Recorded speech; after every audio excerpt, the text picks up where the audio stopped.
Hi friends, ಎಲ್ಲರಿಗೂ ನಮಸ್ಕಾರ. ಬನ್ನಿ ಫ್ರೆಂಡ್ಸ್, ನೀನಿರಲು ಜೊತೆಯಲ್ಲಿ ಸೀರಿಯಲಿನ ಇವತ್ತಿನ ಸಂಚಿಕೆಯಲ್ಲಿ ಏನಾಗ್ತಿದೆ ಅಂತ ನೋಡ್ಕೊಬರೋಣ.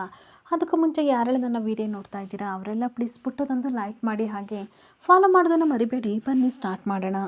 ಮೊದಲಿಗೆ ಫ್ರೆಂಡ್ಸ್, ಇಲ್ಲಿ ಊರ್ಮಿಳಾ ಸಿಕ್ಕಾಪಟ್ಟೆ ಟೆನ್ಷನಿಂದ ಕೂತಿರ್ಬೇಕಾದ್ರೆ ಬಿಸಿ ಬಿಸಿ ಕಾಫಿನ ನಿತಿನ್ ತಂದುಕೊಟ್ಟು ತಗೋ ಊರ್ಮಿ ಅಂತ ಅಂದಾಗ, ಥ್ಯಾಂಕ್ಸ್ ನಿತಿ, ಇದಕ್ಕೆ ನೀನು ನನಗೆ ಸಿಕ್ಕಾಪಟ್ಟೆ ಇಷ್ಟ ಆಗೋದು. ನನಗೆ ಯಾವ ಟೈಮಲ್ಲಿ ಏನು ಬೇಕು ಅನ್ನೋದನ್ನು ತುಂಬ ಚೆನ್ನಾಗಿ ಅರ್ಥ ಮಾಡ್ಕೊಂಡಿದ್ಯಾ ಅಂತ ಊರ್ಮಿಳಾ ಹೇಳ್ತಾ ಇರ್ತಾಳೆ. ಹಾಗೆ ನಿತಿ ಹೇಳ್ತಾ ಇರ್ತಾನೆ, ನಮ್ಮಿಬ್ಬರ ನಡುವೆ ಈ ಫಾರ್ಮಾಲಿಟೀಸ್ ಎಲ್ಲ ಬೇಕಾ ಚಿನ್ನ ಅಂತ ಅನ್ಬೇಕಾದ್ರೆ ಆಗಲ್ಲ ನಿತಿ.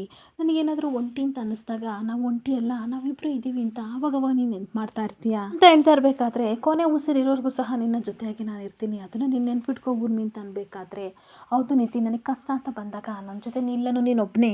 ಹಾಗೆ ಪ್ರತಿ ಕಷ್ಟದಲ್ಲೂ ಸಹ ನೀನು ನನಗೆ ಎಗ್ಲಾಗಿ ನಿಂತಿದ್ಯಾ, ಆದರೆ ನಿನಗೇನು ಕೊಡೋಕ್ಕಾಗ್ತಿಲ್ವಲ್ಲ, ಅದೇ ನೋವು ಅಂತ ತುಂಬ ಬೇಜಾರಿಂದ ಊರ್ಮಿ ಹೇಳ್ತಿದ್ರೆ, ನಿತೀಶ್ ಹೇಳ್ತಾ ಇರ್ತಾನೆ, ಈಗ ಅದೆಲ್ಲ ಬೇಕಾ, ನೀನು ಅದನ್ನೆಲ್ಲ ತಲೆ ಕೆಡಿಸ್ಕೋಬೇಡ. ನೀನು ಅವಾಗೆಲ್ಲ ಎಷ್ಟು ಸ್ಟ್ರಗಲ್ ಮಾಡ್ತಿದ್ದೆ, ನಮ್ಮ ಇನಿಷಿಯಲ್ ಡೇಸ್ ಎಲ್ಲನೂ ಸಹ ಒಂದ್ಸಲ ನೀನು ನೆನ್ಪು ಮಾಡ್ಕೊ ಅಂತ ಹೇಳ್ತಿರ್ಬೇಕಾದ್ರೆ, ಹೌದು ನಿಕ್ಕಿ, ನಾವು ಅವಾಗೆಲ್ಲ ಎಷ್ಟು ಸಿಕ್ಕಾಪಟ್ಟೆ ಸ್ಟ್ರಗಲ್ ಮಾಡ್ತಿದ್ವಿ, ಆದರೆ ಇವಾಗಲೂ ಸಹ ನಾವು ಆ ಬಾಂಡಿಂಗ್ನ ಹಾಗೆ ಇಟ್ಕೊಂಡು ಬಂದಿದ್ದೀವಿ ಅಂತ ಅಂದಾಗ, ಹೌದು ಚಿನ್ನ, ನೀನು ಲೇಡಿ ಬಾಸ್, ನಿನ್ನನ್ನು ನೋಡ್ತಾ ಇದ್ರೆ ಎದುರುಗಡೆಯವರು ಎದುರುಕೊಂಡು ಸೈಡ್ ಬಿಡಬೇಕು, ಆಗಿರೋಳು ನೀನು, ಈ ರೀತಿ ನೀನು ಕೂತ್ಕೋಬೇಡ ಅಂತ ಹೇಳ್ತಾ ಇರ್ತಾನೆ. ಹಾಗೆ ಸಾಕು ನೀನು ತಮಾಷೆ ಮಾಡಿದ್ದು ಅಂತ ಅನ್ಬೇಕಾದ್ರೆ, ನಾನು ತಮಾಷೆ ಮಾಡ್ತಿಲ್ಲ ಚಿನ್ನ, ಸೀರಿಯಸ್ ಆಗಿ ಹೇಳ್ತಾ ಇದ್ದೀನಿ.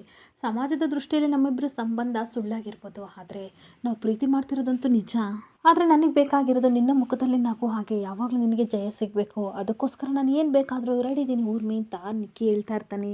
ಹಾಗೆ ಊರ್ಮಿ ಹೇಳ್ತಾ ಇರ್ತಾಳೆ, ನೀನು ಇಷ್ಟ ಹೇಳ್ದಲ್ಲ ನನಗೆ ಸಿಕ್ಕಾಪಟ್ಟೆ ಧೈರ್ಯ ಬರ್ತಿದೆ. ಇವಾಗ ನಾನಿರೋ ಪರಿಸ್ಥಿತಿಲಿ ನನ್ನ ಜನ್ಮ ಕೊಟ್ಟ ಅಪ್ಪನೂ ಸಹ ಅರ್ಥ ಮಾಡ್ಕೋತಿಲ್ಲ, ಆದರೆ ನೀನು ಖಂಡಿತ ಅರ್ಥ ಮಾಡ್ಕೋತಿದ್ಯೇ ನಿಕ್ಕಿ. ಆದರೆ ಇವಾಗ ನೀನೊಬ್ಬಳೇ ನನಗೆ ಆಧಾರ ಅಂತ ಅಂದಾಗ ಯೋಚನೆ ಮಾಡಬೇಡ, ಅವರು ಒಳಗಡೆ ಇರೋ ಸೇಡಿನ ಕಿಡಿ ಈ ರೀತಿ ಮಾತಾಡಿಸ್ತಾ ಇದೆ, ಒಂದಲ್ಲ ಒಂದು ದಿನ ಸರಿ ಹೋಗುತ್ತೆ, ನೀನು ಯೋಚನೆ ಮಾಡಬೇಡ ಊರ್ಮಿ ಅಂತ ಸಮಾಧಾನ ಮಾಡ್ತಾ ಇರ್ತಾನೆ. ಹಾಗೆ ಊರ್ಮಿ ಹೇಳ್ತಾ ಇರ್ತಾಳೆ, ಅವ್ರ ಸೈಡೇ ನಮ್ಮ ಸೈಡ್ ಅಲ್ವಾ, ಆದರೆ ನಾನು ಇಷ್ಟು ಎಫರ್ಟ್ಸ್ ಆಗ್ತಾ ಇದ್ದೀನಿ, ಅವ್ರಿಗೇನಕ್ಕೆ ಅರ್ಥ ಆಗ್ತಿಲ್ಲ ನಿಕ್ಕೇನು ಬೇಕಾದರೆ, ಅವರು ತುಂಬ ಸ್ಟ್ರೆಸ್ಸಲ್ಲಿದ್ದಾರೆ, ನೀನು ರಿಲ್ಯಾಕ್ಸ್ ಆಗಿರು, ಹಾಗೆಲ್ಲ ಸರಿ ಹೋಗುತ್ತೆ ಅಂತ ಹೇಳ್ತಾ ಇರ್ತಾನೆ. ನೀನು ಯಾವಾಗಲೂ ಸಹ ಚಿಲ್ಲಾಗಿರಬೇಕು, ನಿನ್ನ ಮುದ್ದು ಮುಖದಲ್ಲಿ ಯಾವಾಗಲೂ ನಗು ಬರ್ತಲೇ ಇರಬೇಕು ಅಂತ ಅಂದಾಗ, ಥ್ಯಾಂಕ್ ಯು ಸೋ ಮಚ್ ಅಂತ ತನ್ನ ಗಂಡನ ಹಗ್ ಮಾಡ್ಕೋತಾ ಇರ್ತಾಳೆ. ಹಾಗೆ ಒಂದು ಕಡೆ ರಾಧಾ ಮತ್ತು ಕೃಷ್ಣ ಇಬ್ಬರು ಸಹ ದೇವಸ್ಥಾನ ಪ್ರಸಾದ ತಿನ್ಕೊಂಡು ಕೂತ್ಕೊಂಡು ಮಾತಾಡ್ತಾ ಇರ್ತಾರೆ. ರಾಧಾಗೆ ಕೃಷ್ಣ ಹೇಳ್ತಾ ಇರ್ತಾನೆ, ನನಗೆ ಎಷ್ಟು ಎಕ್ಸೈಟ್ಮೆಂಟ್ ಆಗ್ತಿದೆ, ಎಷ್ಟು ಖುಷಿ ಆಗ್ತಿದೆ ಗೊತ್ತಾ, ಎಷ್ಟು ವರ್ಷಗಳಾದಮೇಲೆ ನಮ್ಮನೆಗೊಂದು ಪುಟ್ಟ ಕಂತ ಬರ್ತಿದೆ ಅಂದಾಗ, ಹೌದು ಇವರೇ ಮಗು ಬರ್ತಿದೆ ಅಂತಂದರೆ ನಾವು ಮಕ್ಕಳಾಗ್ಬಿಡ್ತೀವಲ್ವಾ ಅಂತ ಅಂದಾಗ, ಅಬ್ಸಲ್ಯೂಟ್ಲಿ ರೈಟ್, ನೀವು ಹೇಳ್ತಾ ಇರೋದು ಕರೆಕ್ಟ್ ಆಗಿದೆ ರಾಧಾ.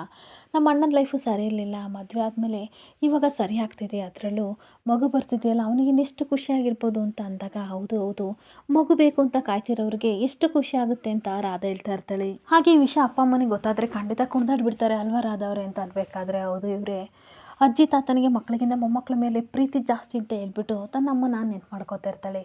ನಾನಂತೂ ಅವರಿಗೆ ಮಕ್ಕಳು ಎತ್ಕೊಡೋ ಭಾಗ್ಯನ ತಂದಿಲ್ಲ, ಆದರೆ ಅಕ್ಕನಾದರೂ ಸಹ ಕೊಡ್ತಾ ಇದ್ದಾರಲ್ಲ, ಅದೇ ನನಗೆ ದೊಡ್ಡ ಖುಷಿ ಅಂತ ಅನ್ಬೇಕಾದ್ರೆ, ಈ ಕಡೆ ಕೃಷ್ಣನ ಸಿಕ್ಕಾಬಟ್ಟೆ ಬೇಜಾರು ಮಾಡಿಕೊಂಡು, ನನಗೆ ತುಂಬ ಆಸೆ ಇತ್ತು ರಾಧವ್ರೆ, ನಾನು ಲಕ್ಕಿ ಚಾಮು ಮದುವೆ ಆಗಿದ್ವಿ, ಖುಷಿಯಾಗಿ ಮಕ್ಕಳು ಮಾಡಿಕೊಂಡು ಅವ್ರ ಕಷ್ಟ ಸುಖ ಎಲ್ಲನೂ ಸಹ ನಾನು ನೋಡಬೇಕು ಅಂತ ಇನ್ನೂ ಏನೇನೋ ಆಸೆ ಇಟ್ಕೊಂಡಿದ್ದೆ ಅಂತ ಅಂದಾಗ, ಹೌದು ನಾವೇನೇನೋ ಆಸೆ ಇಟ್ಕೋತೀವಿ, ಆದರೆ ಅದನ್ನು ಈಡೇರಿಸೋ ಅಷ್ಟೊತ್ತಿಗೆ ಇನ್ನೊಂದೇನೋ ಆಗಿಬಿಡುತ್ತೆ ಅಂತ ರಾಧಾ ಹೇಳ್ತಾ ಇರ್ತಾಳೆ. ಹಾಗೆ ರಾಧಾ ಪ್ರೀತಿನ ಕಳ್ಕೊಂಡು ಬದುಕೋದು ತುಂಬ ಕಷ್ಟ ಅಂತ ಅಂದಾಗ, ಒಂದೊಂದ್ಸಲ ನಿಮ್ಮ ಲಕ್ಕಿ ಚಾಮ್ ಮೇಲೆ ನನಗೆ ಸಿಕ್ಕಾಪಟ್ಟೆ ಕೋಪ ಬರುತ್ತೆ ಅಂದಾಗ, ಯಾಕೆ ರಾಧಾ ಅಂತ ಅಂದಾಗ, ನಿಮ್ಮ ಪರಿಶುದ್ಧವಾದ ಪ್ರೀತಿನ ಪಡ್ಕೊಂಡವ್ರು ಅವರೇ ಅದೃಷ್ಟವಂತರು, ಆದರೆ ಅದರಲ್ಲಿ ನನಗೆ ಒಂದು ಭಾಗನೂ ಸಹ ಸಿಗ್ತಾ ಇಲ್ಲ, ಅವರಿಲ್ಲ ಅಂದರೂ ನೀವೆಷ್ಟು ಪ್ರೀತಿಸ್ತೀರಲ್ವ ಅದೇ ಹೊಟ್ಟೆ ಉರಿ ಅಂತ ಅಂದಾಗ, ನೋಡು ರಾಧಾ, ನನ್ನ ಮನಸ್ಸಲ್ಲಿ ಆಗಲಿ ನನ್ನ ಹೃದಯದಲ್ಲಾಗಲಿ ಪ್ರೀತಿ ಅಂತ ಕೊಡೋದಿದ್ರೆ ಅದು ಲಕ್ಕಿ ಚಾಮ್ಗೆ ಮಾತ್ರ ಅಂತ ಅಂದಾಗ, ರಾಧನಿಗೆ ಸಿಕ್ಕಾಬಟ್ಟೆ ಬೇಜಾರಾಗ್ತಾ ಇರುತ್ತೆ. ಹಾಗೆ ಈ ಒಂದು ವಿಷಯದಲ್ಲಿ ನಾನು ಅವ್ರ ಜಾಗನ ಬೇರೆ ಯಾರಿಗೂ ಕೊಡೋಕ್ಕಾಗಲ್ಲ, ಫಿಸಿಕಲಿ ಅವ್ರು ಇಲ್ದಲೇ ಇದ್ದರೂ ಸಹ ಮೆಂಟಲಿ ಮನಸ್ಸಲ್ಲಿ ಅವ್ರ ಜಾಗನ ಯಾರು ತುಂಬೋಕ್ಕಾಗಲ್ಲ, ದಯವಿಟ್ಟು ನನ್ನನ್ನು ಕ್ಷಮಿಸ್ಬಿಡು ರಾಧಾ ಅಂತ ಅನ್ಬೇಕಾದ್ರೆ, ಇಲ್ಲ ಅವರೇ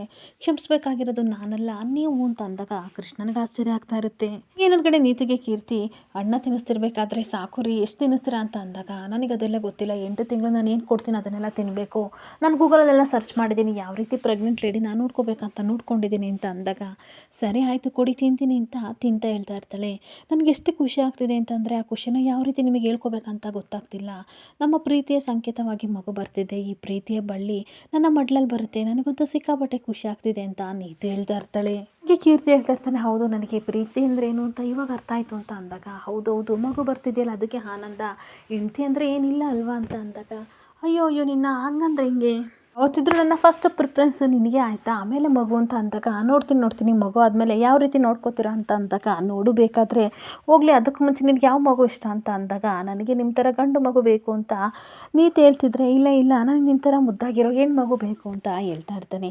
ಒಂದು ಕೆಲಸ ಆಗಾದ್ರೆ ಏನಾದ್ರು ಟ್ವಿನ್ಸ್ ಆಗಿ ಒಂದು ಹೆಣ್ಣು ಗಂಡು ಹುಟ್ಟಿದರೆ ಎಷ್ಟು ಚೆನ್ನಾಗಿರುತ್ತೆ ಅಂತ ಅಂದಾಗ ನನಗಂತೂ ಡಬಲ್ ಧಮಾಕ ಆಗುತ್ತೆ.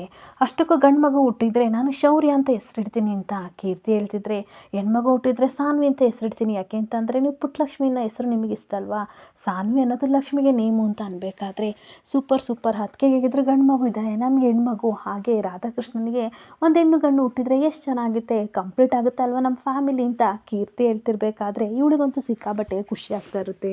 ಹಾಗೆ ಇನ್ನೊಂದು ಕಡೆ ಕೃಷ್ಣ ಕೇಳ್ತಾ ಇರ್ತಾನೆ, ತಪ್ಪೇ ಮಾಡಿಲ್ಲ ಅಂದಮೇಲೆ ನೀನು ನನಗೆ ಕ್ಷಮಿಸಬೇಕು ಅಂತ ಅನ್ಬೇಕಾದ್ರೆ ಮಕ್ಕಳು ಅಂತಂದರೆ ನಿಮಗೆ ಎಷ್ಟು ಇಷ್ಟ ಇವರೇ, ಆದರೆ ನಿಮ್ಮ ಕೈಗೆ ಮಗು ಕೊಡೋ ಅರ್ಹತೆ ಯೋಗ್ಯತೆ ನನಗಿಲ್ವಲ್ಲ ಅಂತ ರಾಧಾ ಯೋಚನೆ ಮಾಡ್ತಾ ಇರ್ತಾಳೆ. ಇಲ್ಲಿ ಕೃಷ್ಣ ಹೇಳ್ತಾ ಇರ್ತಾನೆ, ನನ್ನ ಮಾತಿಂದ ನಿನಗೆ ಬೇಜಾರಾಯ್ತಾ ರಾಧಾ ಅಂತ ಅನ್ಬೇಕಾದ್ರೆ ಇಲ್ಲ ನನಗೇನು ಬೇಜಾರಾಗಿಲ್ಲ, ನಿಮ್ಮ ಹತ್ರ ಸ್ವಲ್ಪ ಮಾತಾಡಬೇಕು ಅಂತ ಅಂದಾಗ ಅದೇನು ಹೇಳು, ಏನಕ್ಕೆ ಮುಜುಗರ ಪಡ್ತಿದ್ಯಾ ಅಂತ ಅನ್ಬೇಕಾದ್ರೆ ಪದೇ ಅದನ್ನೇ ಹೇಳ್ತೀನಿ ಅಂತ ತಪ್ಪಾಗಿ ತಿಳ್ಕೊಬೇಡಿ ಇವರೇ, ನಾನೆಲ್ಲನೂ ಹೇಳಿದ್ರಷ್ಟೇ ನನ್ನ ಮನಸ್ಸಿಗೆ ಸಮಾಧಾನ ಆಗೋದು ಅಂತ ಅಂದಾಗ ಸರಿ, ಹಾಗಾದರೆ ಏನೇ ವಿಷಯ ಇದ್ರೂ ಮುಚ್ಚು ಮರೆಯಲ್ದೆ ನನ್ನ ಹತ್ರ ಹೇಳ್ಕೊ, ನಿನ್ನ ಮನಸ್ಸು ಹಗುರವಾದರೆ ಅಷ್ಟೇ ಸಾಕು ಅಂತ ಅಂದಾಗ ಏನು ಗೊತ್ತಾ ಇವರೇ, ಆವಾಗಲೇ ನಾನು ರೋಡ್ ಕ್ರಾಸ್ ಮಾಡ್ತಿರ್ಬೇಕಾದ್ರೆ ಏನಕ್ಕೆ ಹೆದ್ರಕಂಡೆ ಗೊತ್ತಾ ಅಂತ ಸತ್ಯನ ಹೇಳಕ್ಕೆ ಹೋಗ್ತಾ ಇರಬೇಕಾದ್ರೆ ಅಷ್ಟೊತ್ತಿಗೆ ಅವ್ರ ಅಮ್ಮ ಕಾಲ್ ಮಾಡ್ತಾ ಇರ್ತಾರೆ. ಅಯ್ಯೋ ಒಂದು ನಿಮಿಷ ಅಮ್ಮ ಕಾಲ್ ಮಾಡ್ತಿದ್ದಾರೆ ಅಂತ ಅಂದಾಗ ಮಾತಾಡಿ, ಪೂಜೆ ಮುಗೀತಾ ಅಂತ ಕೇಳೋಕ್ಕಿರ್ಬೋದು, ಮಾತಾಡಿ ಅಂತ ಹೇಳ್ತಾ ಇರ್ತಾನೆ. ಹಾಗೆ ಇನ್ನೊಂದು ಕಡೆ ರಾಧನ್ ಬಗ್ಗೆ ಈ ಕಡೆ ನೀತು ಯೋಚನೆ ಮಾಡ್ತಿರ್ಬೇಕಾದ್ರೆ ಏನಾಯಿತು, ಯಾಕೆ ಡಲ್ ಆಗಿದೆಯಾ ಅಂತ ಕೀರ್ತಿ ಕೇಳ್ತಿರ್ಬೇಕಾದ್ರೆ ಏನಿಲ್ಲ ರೀ, ರಾಧಾ ನೆನಪಾಗ್ತಾ ಇರ್ತಾಳೆ. ಏಕೆ ಅಂತಂದರೆ ರಾಧನ್ ಫೈಲ್ ಅವ್ರ ಅಮ್ಮ ಹಾಸ್ಪಿಟ್ಲಿಗೆ ತಂದಿದ್ರಲ್ಲ, ಅಷ್ಟಕ್ಕೊಳಗೆ ಏನಾದರೂ ತೊಂದರೆ ಇದೆಯಾ, ಅದರಲ್ಲೂ ಗೈನಕಾಲಜಿಸ್ಟ್ ಹತ್ರ ಫೈಲ್ ಏನಕ್ಕೆ ತಂದರು, ರಾಧನ ಇಲ್ದಲೇ ಫೈಲ್ ಏನಕ್ಕೆ ತಂದರು, ಅದೇ ಟೆನ್ಷನ್ ಆಗ್ತಿದೆ ಅಂತ ಅಂದಾಗ ಅದ್ರ ಬಗ್ಗೆ ನೀನು ಟೆನ್ಷನ್ ಮಾಡ್ಕೋಬೇಡ, ಹೇಗಿದ್ರು ರಾಧಾ ನಿನಗೆ ತುಂಬ ಕ್ಲೋಸ್ ಆಗಿದ್ದಾಳೆ, ಅವಳ ಹತ್ರ ಮಾತಾಡು ಅಂತ ಅನ್ಬೇಕಾದ್ರೆ ಯಾಕೋ ಸಮಾಧಾನ ಆಗ್ತಿಲ್ಲ ರೀ ಅಂತ ಅನ್ಬೇಕಾದ್ರೆ ಅದಕ್ಕೆ ಹತ್ರ ಮಾತಾಡ್ತೀನಿ ಅಂತ ಹೇಳ್ತಾ ಇರ್ತಾಳೆ. ಸರಿ ಆಯಿತು, ಹೋಗಿ ನೀನು ಅದಕ್ಕೆ ಹತ್ರ ಮಾತಾಡು, ಅವಾಗಲ ಹತ್ರ ಸಮಾಧಾನ ಆಗ್ಬೋದು, ಈಗೊಂದು 2 ಅವರ್ ರೆಸ್ಟ್ ಮಾಡು ಅಂತ ಕೀರ್ತಿ ಹೇಳ್ತಾ ಇರ್ತಾನೆ. ಹಾಗೆ ಇನ್ನೊಂದು ಕಡೆ ನೀತು ಹೋಗಿದ ತಕ್ಷಣ ಈ ಕಡೆ ಕೀರ್ತಿ ಇಂಥ ಖುಷಿ ವಿಚಾರ ನಾನು ಕೇಳಿದ್ದೀನಿ, ಇಂಥ ಟೈಮಲ್ಲಿ ನಾನು ಅದನ್ನು ತೊಗೋಬೇಕು ಅಂತ ಹೋಗಿ ಹೊರಗಡೆ ಬಂದು ಸ್ವಲ್ಪ ಡ್ರಿಂಕ್ಸ್ ಮಾಡ್ತಾ ಇರ್ತಾನೆ. ಹಾಗೆ ಇನ್ನೊಂದು ಕಡೆ ರೂಮಿಗೆ ಬಂದು ಊರುಣಿನ ಹತ್ರ ಮಾತಾಡಬೇಕು ಅಂತ ನೀತು ಯೋಚನೆ ಮಾಡ್ತಿರ್ಬೇಕಾದ್ರೆ ಏನು ಮಾತಾಡೋಕ್ಕೆ ಅಂತ ಬಂದಿದೆಯಾ, ಅದೇನಂತ ಹೇಳು, ಏನಕ್ಕಿಷ್ಟು ಸಂಕೋಚ ಪಡ್ತಿದೆಯಾ ಅಂತ ಅನ್ಬೇಕಾದ್ರೆ ಅದು ಅಕ್ಕ ಅಂತ ರಾಗ ಹೇಳ್ತಿರ್ಬೇಕಾದ್ರೆ ಏನೇ ಇದ್ರೂ ನನ್ನ ಹತ್ರ ಹೇಳು, ನೀನು ಟೆನ್ಷನ್ ಮಾಡ್ಕೋಬೇಡ ಅಂತ ಈ ಊರ್ಮಿಳೆ ಹೇಳ್ತಾ ಇರ್ತಾಳೆ. ಹಾಗೆ ನೀತು ಹೇಳ್ತಾ ಇರ್ತಾಳೆ, ಏನು ಗೊತ್ತಾ ಅಕ್ಕ, ನಾನು ಖುಷಿಯಾಗಿರ್ಬೇಕು ಅಂತ ಅನ್ಕೋತೀನಿ, ಆದರೆ ನನ್ನ ತಲೆಯಲ್ಲೊಂದು ಯೋಚನೆ ಕಾಡ್ತಾ ಇದೆ ಅಂತ ಅಂದಾಗ ಅಂಥದ್ದೇನು ಅಂತ ಅನ್ಬೇಕಾದ್ರೆ ರಾಧನ್ ವಿಷಯ, ನಾವು ಹಾಸ್ಪಿಟಲ್ಗೆ ಹೋಗಿರ್ಬೇಕಾದ್ರೆ ಅವ್ರ ಅಪ್ಪ ಅಮ್ಮ ಬಂದಿದ್ರು, ಹಾಗೆ ಅವ್ರ ಕೈಲೊಂದು ಫೈಲ್ ಇತ್ತು, ನಾನು ಕೇಳಿದೆ ಏನು ಅಂತ, ಆದರೆ ಅವರು ರಾಧನ್ ಅಂದರು, ಏನಕ್ಕೆ ರಾಧಂದು ಅಂತ ಕೇಳ್ತಾ ಇದ್ರೆ ಸ್ವಲ್ಪ ಗಾಬರಿ ಆದರು. ಅಷ್ಟಕ್ಕೂ ಗೈನಕಾಲಜಿಸ್ಟ್ನ ಮೀಟ್ ಮಾಡೋಕ್ಕೆ ಬಂದಿದ್ರು, ಏನು ಅಂತ ಗೊತ್ತಾಗಲಿಲ್ಲ ಅಂತ ಅಂದಾಗ ಊರ್ಮಿಳೆಗೆ ಸ್ವಲ್ಪ ಶಾಕ್ ಆಗಿ ಅಂಥದ್ದೇನಿದೆ ಅಂತ ಹೇಳ್ತಾ ಇರ್ತಾಳೆ. ಅದೇ ಅಕ್ಕ, ನನಗೂ ಗೊತ್ತಾಗ್ತಿಲ್ಲ, ರಾಧನ ಆರೋಗ್ಯದಲ್ಲಿ ಏನಾದರೂ ಸಮಸ್ಯೆ ಇದೆಯಾ ಅಕ್ಕ, ಅಷ್ಟಕ್ಕೂ ಅವ್ರೇನಕ್ಕೆ ಅಲ್ಲಿಗೆ ಬಂದಿದ್ರು ಅಂತ ಅಂದಾಗ ಊರ್ಮಿಗೆ ಸಿಕ್ಕಾಬಟ್ಟೆ ಶಾಕ್ ಆಗ್ತಾ ಇರುತ್ತೆ. ಅಲ್ಲ ಇವಳು ಜಸ್ಟ್ ಫೈಲ್ ನೋಡಿ ಏನಕ್ಕೆ ಈ ರೀತಿ ನನ್ನನ್ನು ಕ್ವಶನ್ ಮಾಡ್ತಿದ್ದಾಳೆ, ನಾನೇನಂತ ಆನ್ಸರ್ ಮಾಡಲಿ ಅಂತ ಯೋಚನೆ ಮಾಡ್ತಾ ಇರ್ತಾಳೆ. ಇನ್ನೊಂದು ಕಡೆ ಸಾವಿತ್ರಿ ಕಾಲ್ನ ರಿಸೀವ್ ಮಾಡಿ ರಾಧಾ ಹೇಳಿ ಅಮ್ಮ ಅಂತ ಅನ್ಬೇಕಾದ್ರೆ ಹೇಗಿದೆಯಾ, ಹೊಟ್ಟೆ ನೋವು ಕಡಿಮೆ ಆಯಿತಾ ಅಂತ ಅನ್ಬೇಕಾದ್ರೆ ಹೌದಮ್ಮ, ನೆನ್ನೆ ಸ್ವಲ್ಪ ಪೆಟ್ಟು ಬಿದ್ದಿತ್ತಲ್ಲ, ಇವಾಗ ಸರಿ ಆಗಿದೆ ಅಂತ ಅಂದಾಗ ಅದಕ್ಕೋಸ್ಕರ ನಾನು ಹಾಸ್ಪಿಟ್ಲಿಗೆ ಹೋಗಿದ್ದೆ ಅಂತ ಸಾವಿತ್ರಿ ಹೇಳ್ತಾ ಇದ್ರೆ, ಅಯ್ಯೋ ಅಮ್ಮ, ನನ್ನ ಹಣೆ ಬರೋಕ್ಕೆ ಅವ್ರೇನು ಮಾಡ್ತಾರೆ, ಹೇಳಿದ್ರಲ್ಲ ಅವರು ಆಕ್ಸಿಡೆಂಟಲ್ಲಿ ಪೆಟ್ಟಾಗಿ ಹೊಟ್ಟೆ ನೋವಿಗೆ ಏಟಾಗಿರೋದ್ರಿಂದ ಮಕ್ಕಳಾಗಲ್ಲ ಅಂತ ಹೇಳಿರ್ತಾರಲ್ವ, ನನ್ನ ಹಣೆ ಬರ ಬಿಡಿ ಅಂತ ಅನ್ಬೇಕಾದ್ರೆ ಹಾಗೆಲ್ಲ ಹೇಳ್ಬೇಡ ರಾಧಾ, ನೀನು ಮಕ್ಕಳು ಆಗೋದೇ ಇಲ್ಲ ಅಂತ ಹೇಳಿದರೆ ಕಷ್ಟ ಆಗುತ್ತೆ, ಆದರೆ ಅಸಾಧ್ಯವಾದದ್ದು ಯಾವುದೂ ಇಲ್ಲ ಅಂತ ಹೇಳಿದ್ದಾರೆ ಕಣೆ ಅಂತ ಅಂದಾಗ ಸುಮ್ಮನೆ ಇರಿ ಅಮ್ಮ, ಪೇಷಂಟ್ ಮುಖದಲ್ಲಿ ಭರವಸೆ ಮೂಡಿಸೋಕ್ಕೆ ಡಾಕ್ಟ್ರು ಈ ರೀತಿ ಎಲ್ಲ ಹೇಳ್ತಾರೆ, ಅದೆಲ್ಲ ಆಗಲ್ಲ ಅಂತ ಅಂದಾಗ ವಿಜ್ಞಾನ ಮಾಡೋ ಪವಾಡ ಖಂಡಿತ ಎಲ್ಲಗಳ ಮೇಲೆ ಜನಗಳ ಮೇಲೆ ವರ್ಕ್ ಆಗದೇ ಇರ್ಬೋದು, ಆದರೆ ದೇವರು ಮಾಡೋ ಪವಾಡ ಖಂಡಿತ ಒಳ್ಳೆಯವ್ರಿಗೆ ಒಳ್ಳೇದಾಗುತ್ತೆ, ಅದೇನೋ ಮಿರಾಕಲ್ ಅಂತ ಅಂತಾರಲ್ಲ, ಅದು ಆದರೂ ಆಗ್ಬೋದು ಕಣೆ ಅಂತ ಸಮಾಧಾನ ಮಾಡ್ತಾ ಇರ್ತಾರೆ.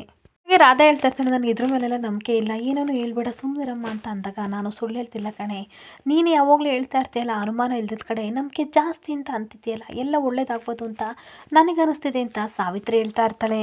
ಹಾಗೆ ನೋಡು ರಾಧಾ, ಬೇಜಾರು ಮಾಡ್ಕೋಬೇಡ, ಇವಾಗ ಹೇಗಿದ್ರು ದೇವಸ್ಥಾನ ಹತ್ರ ಇದೆಯಾ, ವಿಶೇಷ ಪೂಜೆ ಮಾಡ್ತಿದ್ದೀರಾ, ಅಲ್ಲಿ ಗಂಡ ಹೆಂಡತಿದ್ರು ಸಹ ಕೈ ಮುಗಿದು ಭಗವಂತನ ಹತ್ರ ಬೇಡ್ಕೊಡಿ, ಖಂಡಿತ ನಿನ್ನ ಮಡ್ಲಿಗೆ ಒಂದು ಮಗುನ ಹಾಕಿ ಆಗ್ತಾನೆ ಅಂತ ಅಂದಾಗ ಇವಳಿಗಂತೂ ಸಿಕ್ಕಾಬಟ್ಟೆ ಆಶ್ಚರ್ಯ ಆಗ್ತಾ ಇರುತ್ತೆ.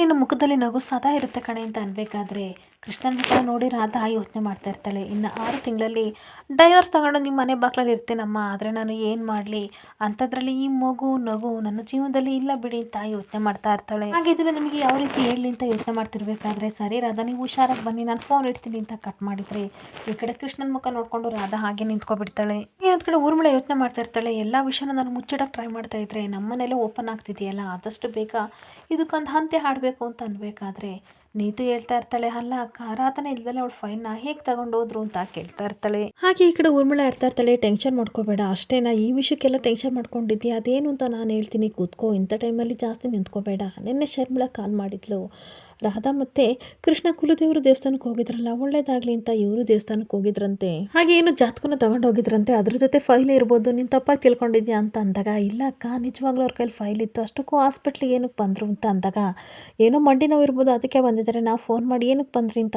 ಕೇಳೋಕ್ಕಾಗುತ್ತಾ, ಶೇಮ್ ಆಗಲ್ವಾ ಅಂತ ಊರ್ಮಿ ಹೇಳ್ತಾ ಇರ್ತಾಳೆ. ಏನೀತು ಹೇಳ್ತಾ ಇರ್ತಾಳೆ, ಇಲ್ಲ ಅಕ್ಕ ನನ್ನ ಕಣ್ಣು ನನಗೆ ಮೋಸ ಮಾಡಲ್ಲ, ಖಂಡಿತ ಅವ್ರ ಕೈಲಿ ಫೈಲ್ ಇತ್ತು, ಏನೋ ಸಮಸ್ಯೆ ಇದೆ ಅಂತ ಅಂದಾಗ, ಟೆನ್ಷನ್ ಮಾಡ್ಕೋಬೇಡ, ಆ ಥರ ಇದ್ದರೆ ಶರ್ಮಿಳಾ ನನಗೆ ಹೇಳಳು, ಇವಾಗ ನೀನು ಹೊಟ್ಟೆಲಿ ಮಗು ಬೆಳೀತಾ ಇದೆ, ಅದಕ್ಕೆ ಸ್ಟ್ರೆಸ್ ಕೊಡಬೇಡ, ಹೋಗಿ ರೆಸ್ಟ್ ಮಾಡು, ನನ್ನ ಮೇಲೆ ನಂಬಿಕೆ ಇಲ್ವಾ ಅಂತ ಅಂದಾಗ, ಹಾಗೇನಿಲ್ಲಕ್ಕ ನಿಮ್ಮ ಮೇಲೆ ತುಂಬ ನಂಬಿಕೆ ಇದೆ, ನೀವು ಹ್ಯಾಂಡಲ್ ಮಾಡ್ತೀನಾದರೆ ನಾನು ಟೆನ್ಷನ್ ಮಾಡ್ಕೊಳ್ಳಲ್ಲ, ಆರಾಮಾಗಿ ಇಡ್ತೀನಿ ಅಂತ ಅಂದ್ಬಿಟ್ಟು ನೀತು ಹೇಳಿ ಹೋಗ್ತಾ ಇರ್ತಾಳೆ. ನೀತು ಹೋದ್ಮೇಲೆ ಊರ್ಮಿಳ ಸಿಕ್ಕಾಬಟ್ಟೆ ಕೋಪ ಮಾಡಿಕೊಂಡು, ನಾನೇನೋ ಅಂದ್ಕೊಂಡಿದ್ದೆ ಆದರೆ ಈ ವಿಷಯ ದೊಡ್ಡದಾಗ್ತಿದೆ, ಹೀಗೆ ಬಿಟ್ಟರೆ ತುಂಬ ಪ್ರಾಬ್ಲಮ್ ಆಗುತ್ತೆ, ಒಂದು ವೇಳೆ ಮನೆಯವರೆಲ್ಲರ ಮುಂದೆ ಹೇಳಿದರೆ ಖಂಡಿತ ಅತ್ತೆ ಮಾವ ಅವಳ ಆರೋಗ್ಯನ ವಿಚಾರಿಸ್ಕೊತಿದ್ರು, ಕಿಡಿ ಯಾವುದೇ ಕಡೆ ಹಾರೋಗ್ದಂಗೆ ನಾನು ಗಾಳಿನ ಹೋಗ್ದಂಗೆ ಭದ್ರವಾಗಿ ಇಟ್ಕೋಬೇಕು, ಆಗಲೇ ಎಲ್ಲ ಸರಿ ಹೋಗೋದು ಅಂತ ಕೋಪದಿಂದ ಹೇಳ್ತಾ ಇರ್ತಾಳೆ. ಇಲ್ಲಿಗೆ ಸಂಚಿಕೆ ಎಂಡ್ ಆಗ್ತಿದೆ. Thank you for the watching friends.